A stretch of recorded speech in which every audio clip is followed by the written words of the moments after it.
嗱，呢個樓盤咧，發哥咧點解好似冇乜信心咁嘅咧？呢個房咧係最近好火熱，亦都係好 hit 嘅一個樓盤，叫天匯。咁我個人認為咧，呢個樓盤咧喺成個十字門當中，同面積同樣嘅配套，我認為佢已經係 number one 嘅啦。你諗下啦，4化住宅58平方可以做到2房1衛，85平方咧做到3房2廳2衛。咁點解我會講發哥咧對呢一期嘅產品咧好似冇乜信心咧？好過癮嘅喎佢，你知唔知佢點過癮法咧？佢叫啲銷售輸出咧係話咩咧？一棟樓係3梯8戶，實質上咧一棟樓咧係6梯16戶，而且咧佢個總樓層咧佢唔係好高嘅啫，最高都係28層。我個人認為咧呢個小區咧真係非常之唔錯嘅。樓下1、2樓咧就係1.25萬平方嘅呢個商業街啦。咁3樓呢邊咧就係一個空中花園，5700平方嘅空中花園，有呢個無邊際泳池啦、私宴會客廳啦、健身室啦，呢啲咁嘅高端嘅會所喺晒我哋呢個樓盤嘅3樓呢度。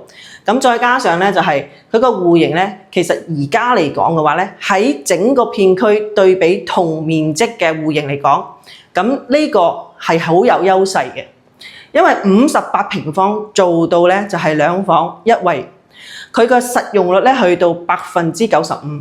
如果你話將佢呢個58平方對比整個片區，即係好似話四季廣場啦咁樣同面積嘅。其實四季廣場甚至乎係海匯海景佢哋嘅實用率咧都冇呢個樓盤咁高嘅。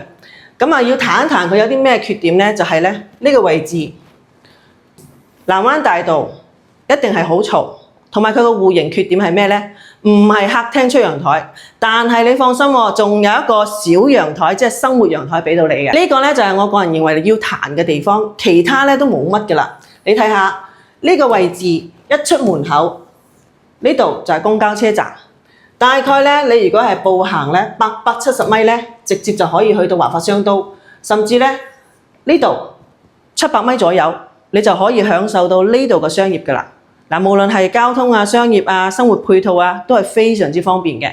呢個樓盤咧仲參加咧就係以舊換新嘅活動。如果你係本地嘅業主，自己手上咧有啲樓，但係咧你覺得哇，好似我想要換一個新片區喎，咁你咧可以將你嘅樓咧換過嚟，再加上咧就係呢邊嘅細戶型咧，仲有推出咗就係一個叫做包租嘅服務即係你買咗呢層樓之後咧，你想出租出去咧，你唔需要管理啦。咁華發咧有合作嘅第三方嘅團隊咧，可以將你嘅房咧就係出租咗出去，一啲都唔使受。咁價錢方面咧係21,000蚊起，非常之唔錯，精裝交樓。主播呢邊咧係精跟十字門嘅。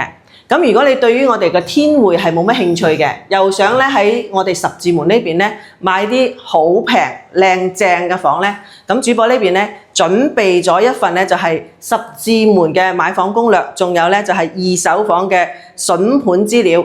如果咧大家係有興趣嘅話咧，記得點擊屏幕產品問我攞資料啦。